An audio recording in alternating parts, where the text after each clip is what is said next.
بسم اللہ الرحمن الرحیم ناظرین، امید آپ سب خیریت سے ہوں گے۔ چند بڑی خبریں ہیں۔ پاکستان کے سابق وزیر اعظم اور پی ایم ایل این کے سربراہ میاں نواز شریف صاحب لندن کیوں چلے گئے اچانک، اس کے پیچھے کیا خبر ہے، یہ بات کریں گے۔ دوسری طرف یہ بھی بات ہو رہی ہے کہ پاکستان کے سابق وزیر اعظم اور اڈیالہ جیل میں قید پی ٹی آئی کے سربراہ عمران خان صاحب کے ساتھ بھی پس پردہ معاملات طے پا گئے ہیں۔ تو آج کے اہم ترین ولاگ میں ہم یہ بات کریں گے کہ کیا یہ اس وجہ سے ہے کہ عمران خان صاحب کی رہائی ہونے کو ہے اور اس کو دیکھتے ہوئے نواز شریف صاحب پاکستان سے باہر چلے گئے۔ یہ بھی ایک آج ہمارا موضوع ہوگا گفتگو کا۔ اس کے ساتھ ساتھ ہم کچھ مزید جو امپورٹنٹ چیزیں ہیں ان کے اوپر بھی بات کریں گے۔ اسی طریقے سے جو آج ایک سیالکوٹ کا سمریال کا جو انتخابی نتائج آئے وہاں بھی پی ایم ایل این نے لیڈ کیا ہے، اس کو بھی دیکھیں گے، اس کے اوپر بھی بات کریں گے۔ اور اسی طرح چین نے ایک بڑا جو ہے وہ بیان جاری کیا پاکستان کی اور انڈیا کے درمیان جو اس وقت پانی کو لے کے جو کشیدگی چل رہی ہے اس کے اوپر بات کی ہے۔ چائنا نے بڑا اسٹرانگلی موقف دیا ہے۔ تو سب سے پہلے ہم اسی سٹوری سے شروع کرتے ہیں کہ چین نے کیا کہا پاکستان کے پانی کو اگر انڈیا روکے گا تو چائنا اس کو کیسے لے گا۔ پھر اس کے بعد ہم آئیں گے کہ عمران خان صاحب کی رہائی کے حوالے سے اور نواز شریف صاحب کی لندن روانگی کے پیچھے اصل مارکات کیا ہیں۔ لیکن بہرحال پہلے ہم چائنا کی سٹیٹمنٹ کی طرف آتے ہیں کہ چین نے جو وکٹر گاؤ ہیں چائنا کے، انہوں نے کہا ہے، سینئر تجزیہ کار ہیں چین کے، انہوں نے کہا ہے کہ پاکستان کا پانی روکنے کی کسی بھی کوشش کو چین اپنی اتحادی کی سالمیت پر حملہ سمجھے گا۔ چین کے سینئر تجزیہ کار وکٹر گاؤ نے بھارت پہ واضح کیا ہے کہ اگر پاکستان کا پانی روکنے کی کوشش کی گئی تو چین اس کو اپنے ایک اتحادی کی سالمیت پہ حملہ سمجھے گا۔ وکٹر گاؤ نے کہا کہ چین دریا کے بالائی حصے پر ہے، اگر بھارت نے نیچے والوں کا پانی روکا تو چین خاموش نہیں رہے گا۔ بھارتی میڈیا کو انٹرویو میں وکٹر گاؤ نے کہا کہ بھارت دریا کے درمیانے حصے میں ہے، اسے خود سوچنا چاہیے کہ اگر نیچے والوں کے ساتھ زیادتی کرے گا تو اوپر والا کیا کرے گا۔ انہوں نے کہا کہ دوسروں کے ساتھ ویسا سلوک نہ کرو جیسے تم اپنے لیے پسند نہیں کرتے۔ پھر وکٹر گاؤ نے مزید یہ بھی کہا کہ سنتاس معاہدے کی خلاف ورزی عالمی قوانین کی پامالی ہوگی۔ جیسے آپ میں سے بہت سے لوگ پہلے بھی جانتے ہیں کہ جو سنتاس معاہدہ ہے یہ صرف پاکستان اور انڈیا کے درمیان نہیں بلکہ اس میں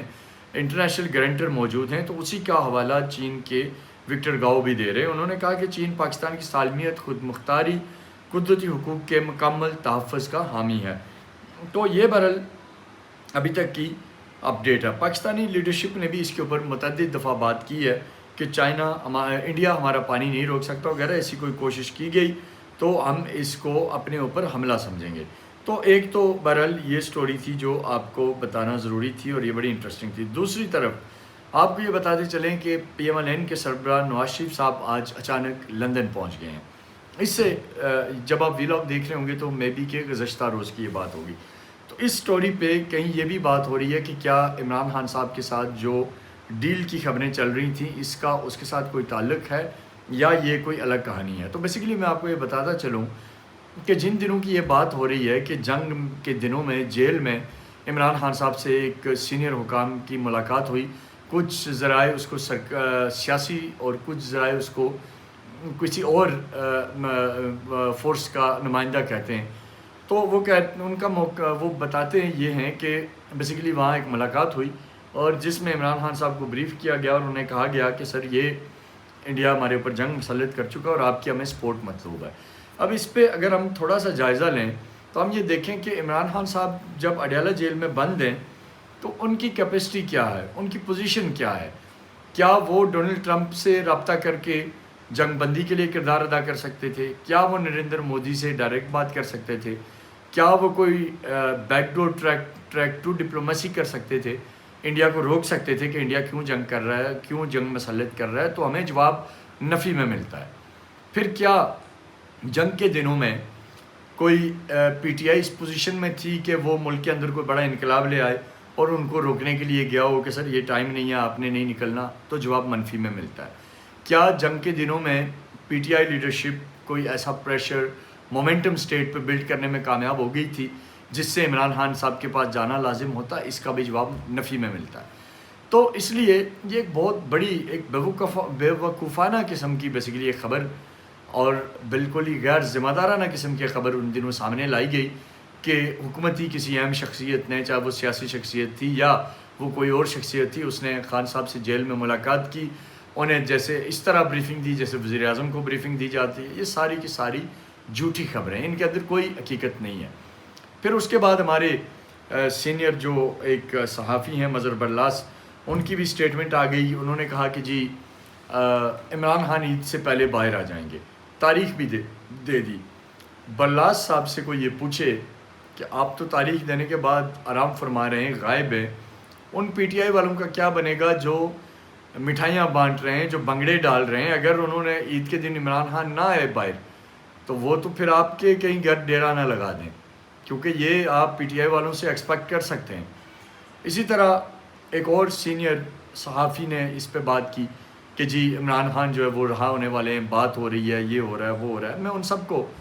کیونکہ میں اسٹیبلشمنٹ کا موقف تو نہیں جانتا، لیکن کم سے کم حالات تو واقعات کو تو سمجھتا ہوں، دیکھا ہے، انالیسز ہے میرا کہ آج جب فوج کا گراف مارلی بہت اوپر ہے، پاپولیرٹی بہت اوپر ہے، field marshal general Asim Munir کے ساتھ عوام کی جو محبت ہے اس میں بہت زیادہ اضافہ ہوا ہے، امیدوں میں بہت زیادہ اضافہ ہوا ہے، فوج نے جنگ جیت کے قوم کے بھی دل جیت لیے ہیں۔ اب عمران خان صاحب ان کی وہ امپورٹنس ہی نہیں رہی جو کبھی پہلے تھی۔ اب میں یہ دیکھ رہا ہوں کہ اگر تو پہلے ایسا تھا بھی کہ کسی جگہ سے خان صاحب کو کہا جاتا تھا کہ آپ ہمارے ساتھ ڈائلاگ کریں، بات کریں، اب مجھے لگتا ہے کہ اگر خان صاحب بھی اپیل کریں گے کہ میرے ساتھ کوئی بات کرے تو کوئی بات نہیں کرے گا۔ پہلے بھی ماضی میں نے یہ خبر آپ کو دی تھی کہ عمران خان صاحب کی طرف سے اس بات کا اظہار ہوتا رہا ہے کہ انہیں ڈائلاگ کرنے ہیں، بات کرنی ہے، لیکن یہاں سے کبھی جواب نہیں دیا گیا۔ لیکن اب جب پی ٹی آئی کا نیریٹو پٹ چکا ہے، جب اوورسیز پاکستانی آن بورڈ آ چکے ہیں، اوورسیز کنونشن ہو گیا ہے، اکانومی میں ملک بہتر ہو رہا ہے، آپ انٹرنیشنل آئسولیشن سے باہر آ گئے ہیں، جنگ میں آپ نے دیکھا کہ امریکہ جیسا ملک بھی انڈیا کے ساتھ کھڑا ہونے سے گھبرا رہا تھا، رشیا نہیں کھڑا ہوا، دنیا کی کوئی بڑی طاقت نہیں کھڑی ہوئی، چین آپ کے ساتھ صف اول پہ کھڑا ہے۔ ابھی جو ریسنٹلی پرائم منسٹر پاکستان کے چیف کے جو وزٹس ہوئے ہیں، اسی طرح ابھی جو انٹرنیشنلی پاکستان کی ڈپلومیسی چل رہی ہے، اب تو ساری کی ساری جو سچویشن ہے وہ ون ون سچویشن ہے۔ ایسے میں کوئی بھی اگر یہ امید لگائے بیٹھا ہے کہ خان صاحب عید سے پہلے راہ ہو رہے ہیں، عید والے دن راہ ہو رہے ہیں یا عید کے بعد راہ ہو رہے ہیں، یہ سارے کا سارا مفروضہ ہے۔ عمران خان، میرا اپنا ایک خیال ہے، رہا ضرور ہوں گے، اس وقت ہوں گے جب وہ 9 مئی کی معافی مانگیں گے، جب وہ اپنے گناہوں کی معافی مانگیں گے جو انہوں نے اس ملک کے خلاف کیے، جب وہ میری اپنی انڈرسٹینڈنگ یہ ہے کہ جب وہ ان کیسز کے صحیح جواب دیں گے، توشہ خانہ ہے، قادر ٹرسٹ ہے یا دوسرے ہیں، تب جا کے عدالت اگر انہیں بری کرے گی تو کرے گی، ادروائز ایسا کوئی آپشن نہیں ہے۔ اس لیے میں پی ٹی آئی کے کارکنان سے یہ گزارش کروں گا کہ آپ غلط افواہوں پہ من پسند یوٹیوبرز اور ولاگرز کو دیکھ کے اپنا دل مت بلائیں، ایسا کچھ نہیں ہونے والا۔ خان کو کوئی ریلیف ملنے کے دور دور تک امکانات نہیں ہیں، کوئی ڈیل ملنے کے امکانات نہیں ہیں، اور جو خود ساختہ پی ٹی آئی کے چند دوست بنانے کی کوشش کر رہے ہیں وہ صرف اس لیے ہے کہ تاکہ مومنٹم بنا رہے، کوئی احتجاج کی کال ہو تو لوگ نکل آئیں، بٹ اب وہ والی بات بھی میں نہیں دیکھ رہا کہ اس طرح کا آپ کو اب رسپانس ملے گا۔ تو اس لیے یہ ایک میری ذمہ داری تھی کہ آپ کو ہم خبر دیں کہ اصل میں اس وقت جو حالات و واقعات آپ کو بتائے جا رہے ہیں ویسا کچھ نہیں ہے۔ تو یہ بہرحال ایک امپورٹنٹ سٹوری تھی جو آپ کے ساتھ شیئر کرنی تھی۔ کل میں آپ کو ایک اور بڑی بریکنگ سٹوری کے ساتھ آپ کے سامنے حاضر ہوں گا، تب تک کے لیے اپنا خیال رکھیے گا۔ پاکستان زندہ باد۔